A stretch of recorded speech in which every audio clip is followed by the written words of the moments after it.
The words of my mouth and the meditations of all our hearts be always acceptable to you, O Lord, our strength and our Redeemer. Amen. Please. For many people, stories about demons are all too easy to set aside. After all, modern people, we know better than to believe in demons. Demons are the purview of horror movies and fantasy novels, not the stuff of real life. Then again, observing how parents can act at the sidelines of a soccer game or a Pinewood Derby, or people act on that wonderful day after Thanksgiving, Black Friday, might be enough to change our minds. Kidding aside, I do get the sense that for many modern Christians living in the modern world, these kinds of passages are ones we feel a need to apologize for or to try and explain away. I'm not going to try and do that today. Regardless of what you believe about demons, I think we can all agree that at some level, evil is real. In fact, it's all too real a part of the world.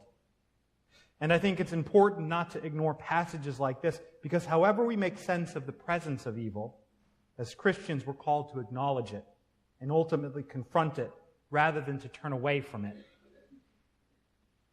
Those of you who've studied our baptismal liturgy know there's a moment when those about to be baptized, or in the case of a child that cannot yet answer, their godparents are asked 3 questions. Do you renounce Satan and all the spiritual forces of wickedness that rebel against God? Do you renounce the evil powers of this world which corrupt and destroy the creatures of God? Do you renounce all sinful desires that draw you from the love of God? At the same moment in the service of confirmation, the adult who comes forward, though, is asked just a single question. Do you reaffirm your renunciation of evil? In a sense, I think that's because the prayer book is trying to teach us that evil is complicated, layered, found in all sorts of different places. These questions ask that baptism give voice to this complexity and invite us into real conversations about the form that evil takes in our lives and in our experiences. And in the passage we read for today, I think what we find is one of the most pernicious forms of evil. It isn't something outside, but something inside. This unclean spirit. The demon has literally taken control, taken the voice of the man who is possessed. And in the end, aren't the hardest demons to deal with those which we carry around with us? You can't run away from those demons. Walter Wink provocatively notes, these possessions aren't always mystical in nature either. He says, we are possessed Christians as much as anyone. We are possessed by violence, possessed by sex, possessed by money, possessed by drugs, possessed by the need to succeed at all costs. Or another writer trying to help us make sense of what it means to talk about these unclean spirits, these demons. Maybe demons are those forces which rather than bless, cause us to curse, which rather than build up, tear down, rather than encourage, disparage, rather than promote love, sow hate, rather than draw us together, seek to split us apart. William Loader puts the matter even more directly. He says, in the Gospel of Mark, the central thing is enabling people to be how God made them to be.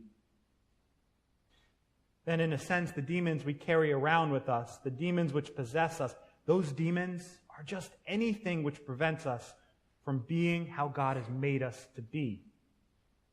When we talk about demons, we're talking about anything which prevents us from being how God made us to be. So what are we to do in the face of such demons we carry? And in particular, what are we to do when those demons start to take control of our lives?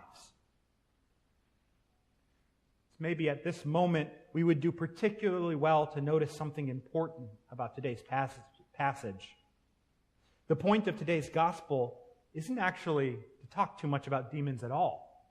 It isn't about asserting the fact that demons exist. It's about asserting Jesus' authority. What people are amazed at is not the existence of demons, but the authority with which Jesus teaches. and the authority with which Jesus drives the demons out. That is what is remarkable to them. Jesus drove the demons out of the man. And isn't that good news? The man doesn't have to free himself. It's Jesus who does that. That is the grace of God manifest. It's not first and foremost about what we do. It's about reminding us who Jesus is and about what God desires for all of creation and, yes, for us. It's about seeing that Jesus as the Holy One of God, as even that demon knew. It's fundamentally about him wanting health and wholeness for each of us. And so I think this passage contains within it a twofold invitation. First, it invites us to ask ourselves, to really ask ourselves, like that man he came to encounter, what are the demons which possess us? What is it that takes away my true voice? What are the things which prevent me from being how God has made me to be? For if we want to lead the kind of flourishing, abundant lives which Jesus invites us into, we have to be willing to acknowledge we too have our demons. And moreover, we must be, in Loder's words, willing to let our madness come face to face with the holiness of Jesus. I love that line. We must be willing to let our madness come face to face with the holiness of Jesus. Second, in today's gospel, what we're being encouraged to do is to then place our trust in the authority of Jesus. Having noted such madness, to then trust God will somehow make it right and whole. In the end, perhaps the most important question this passage then poses is, do we really believe that Jesus' desire for wholeness extends to us? To me? To you? I do. I believe that. I believe I can only be fully who God has made me to be when I put my trust in God, with God's help. And I believe that's true for each of you too. I also believe that while the story discusses a single moment in a person's life, facing our demons is really the journey of a lifetime. And so this story isn't first and foremost about a possession.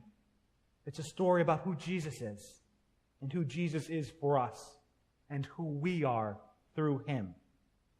It's a story which invites us to recognize our own brokenness, even as we proclaim with faith, just as the demon did, that Jesus is truly the Holy One of God. May we trust that.